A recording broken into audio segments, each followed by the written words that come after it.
One thing your Pratt Pack loves is a little Saloni's, especially when it comes to a pot of Italian sauce. And I got to tell you, my guest right now, I'm so honored to have him on the Comcast Sports Line. He knows a good pot of sauce because he is familiar. He is John Miller. Ladies and gentlemen, here he is to talk a little NBA, and we're so honored that he'll be back with us Wednesday, just hours before they tip off for Game 3 in the NBA Final at the Quicken Loans Arena. Cleveland down 2 games to none to Golden State. Coach Miller, how are you today, sir? Good afternoon. I'm fine. Listen, Emilio, your grandson, graduation, do you feel that old, or do you still think there's some life in that jump shot? Yeah, they're starting to make me feel like I'm a little older now these days. Those grandsons are getting older, and I'm working my way through 9 of them all together. I've got 3 girls and a couple guys in there, and yeah, they make you feel a little bit older now, especially when they start graduating from high school. Hey, listen, your children, your wife, your family means a lot to me, probably more than you'll ever know. And Mr. Burhan, the book, Miller Time, I interviewed him a number of times. Anytime he needed me, I was there. Arizona, Kentucky to date, and it's astounding to think. And now Indiana, the home, of course, of that great Hoosier, Bobby Knight, now your son, Archie, there, which I was just so excited to see that. Did you ever think when this journey began many years ago, wearing those Converse tennis shoes, really practicing hour after hour and overcoming so many adversities as far as your health is concerned, to become, I believe, this is my humble opinion, and I'm not asking you to agree or disagree, the greatest high school basketball coach that this area has ever seen, and there have been some great ones. Did you ever think you'd be looking at your life from this point of view, sir? No, sir. It's unique. It really is. But it just kind of shows you, I think, if you put your mind to something, a lot of hard work, that, you can attain a lot of goals. And so consequently, that's sort of what's happened, in terms of my son. They worked hard over the years, and it's kind of paid off. Listen, I know you're a disciplinarian. I've always admired your coaching ability from afar. And the cradle of coaches, I've talked to many who have all said it began and ended with you. And the list is just too numerous to mention. But you even have to sit back and go, because you and I are baby boomers.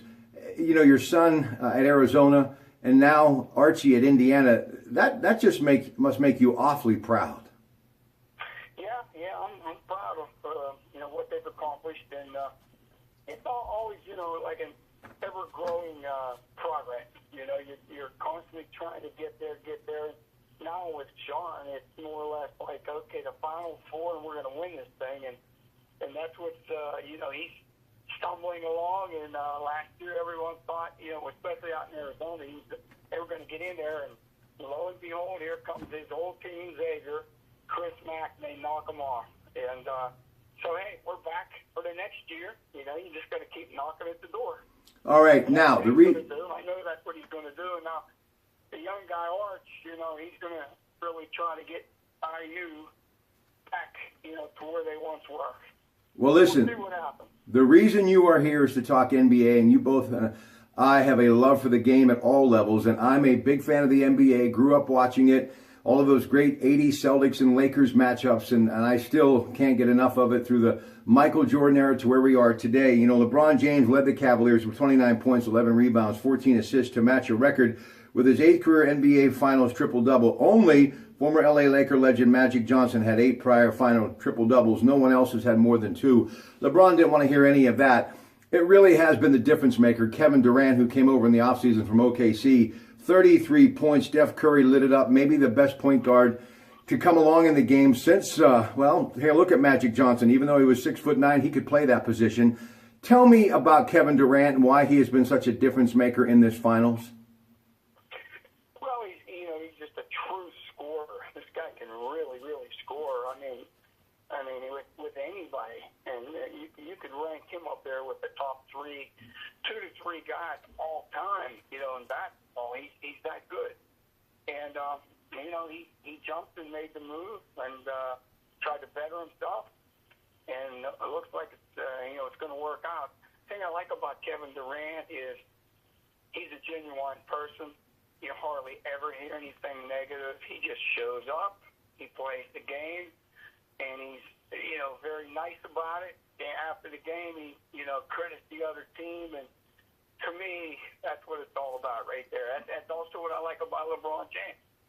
I mean, it'd be pretty tough to live in those shoes, you know, on a day-to-day basis. But LeBron James, from high school until right now, has never really, truly done anything wrong. He shows up every day. He works hard at his craft, and he's the best. You know, you and I were always big fans of those role players, and there was none better than Steve Kerr when he was dropping those three-pointers for Chicago. And he's a fine young basketball coach who has a bright future, but he's dealing with a back injury, and it's a tough thing to deal with, whether you're a player or trying to, you know, coach a basketball team. But he came back yesterday, and he's made such a big difference with them. And, you know, they can say what they want about these athletes. You throw the ball up, and they do the rest at the NBA level. But coaching, I believe, is everything. And, you know, Phil Jackson to Red Auerbach. I mean, I've always been a fan of the NBA coaching bloodline as much as the players on the court. But what do you do right now if you're Cleveland's coaching staff to try to stop this juggernaut, especially when you got a guy as big as Kevin Durant who can handle the ball, Coach Miller, like he does, and literally penetrate the lane time after time untouched and do what he wants with a basketball? What's your thought process? We know that the Cavs defense has been skeptical at times, but right now they have to find a way to stop this or they are just going to be out of this thing and maybe even swept out of this thing.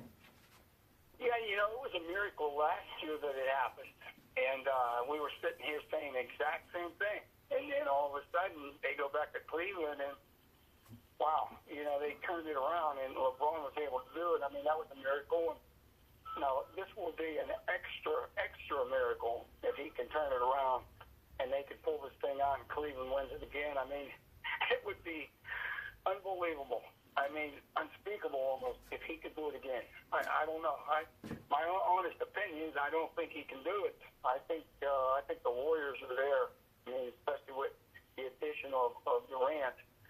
But you know, when you come to this coaching, you got to remember a lot of the work that is done, completed, is you know, not during the game. It's like pregame, adding up, you know, getting ready in practice, you know, motivating the guys. And again, I think that's what Steve Kerr has been able to do. You know, even though he has been sick, he confers with Brown.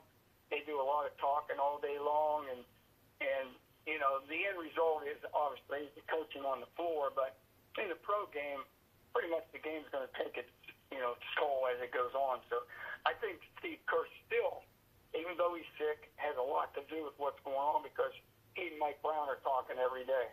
All right, last thing, talking to Coach Miller, and this is me plugging the book, folks, Miller Time. It's a must-read. Great vacation on the beach reading material, and of course, it won't be long before basketball season underway again here in Western Pennsylvania. And if you have a young student athlete, it would be a wonderful homework assignment for the summer season for them. And of course, Joe for Skill, still doing it at a high level, and I absolutely have nothing but much respect for Coach John Miller. Kevin Love kind of woke up a little bit. Kyrie Irving, here's a guy who's just a natural-born basketball player with tremendous God-given ability. You have to think that somebody could match up or at least slow down Seth Curry. In the opener, he had 3, but I knew that wouldn't last. He comes back with 32. Talk about the game of Seth Curry, Coach. Oh, he's it's hard to imagine a guy that can do what he can do. And he's slight of build. He's not like he's overpowering, but he can do so many different things. And shooting the ball, he can shoot it off the run. He can shoot it off the dribble. He can drive it to the rim and finish. He's got a half-court shot. I mean, a guy like him comes around like almost once in a lifetime. And same way, you know, you could tell he just loves what he's doing. And he's fun to be around. When you interview him, I watch the guys interview him, and you kind of watch his family. It's like good for basketball. That's the thing I see. It's good for basketball. That's really what I like about the sports world. I mean, we're trying to use basketball or the NFL or baseball to help our families all get together, grow up, have fun, go to games, play the games, you know. These guys are the epitome of that, I believe. You know, and you could throw Durant in there also. You know, not a whole lot of fighting and arguing. They just play, and they enjoy what they're doing. To me, I don't know. That's what I think it's all about right now, you know. It is. Hey, I have to ask you, got into a discussion yesterday. Jack Zarinzik, who's a part of the Pirate broadcast team out of Newcastle, former executive director of scouting for the Pirates. We love talking. We love talking greatest of all time. When you look at the 67 Ambridge team, the 65 Midland team, a lot of those great Farrell teams, and so many others in Western Pennsylvania, who do you think really was the best season tip-off to the final buzzer, one calendar basketball season, best team ever in Western Pennsylvania? Who do you think, Coach? Oh, boy, that is a difficult one. Well, I would say I'm going to talk about 65 Midland team, the 67 Ambridge team. Those two were definitely in the mix. I think both of those two Beaver counties were really strong.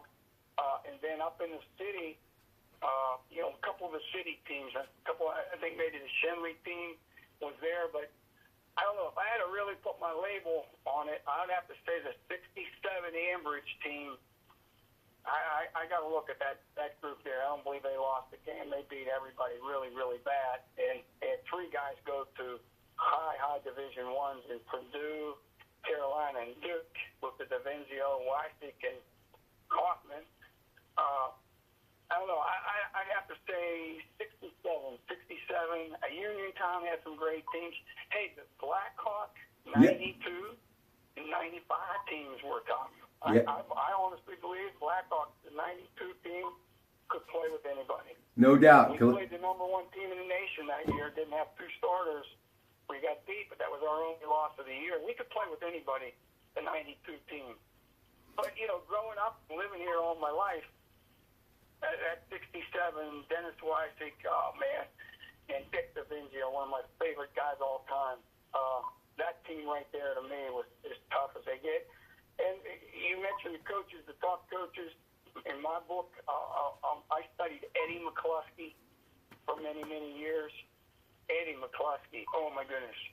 That guy was just so far ahead of his time. Hank Kuzma, Eddie Okowski. And John Miller. Coach, thank you so much. Have a great rest of your day, and we'll talk to you Wednesday.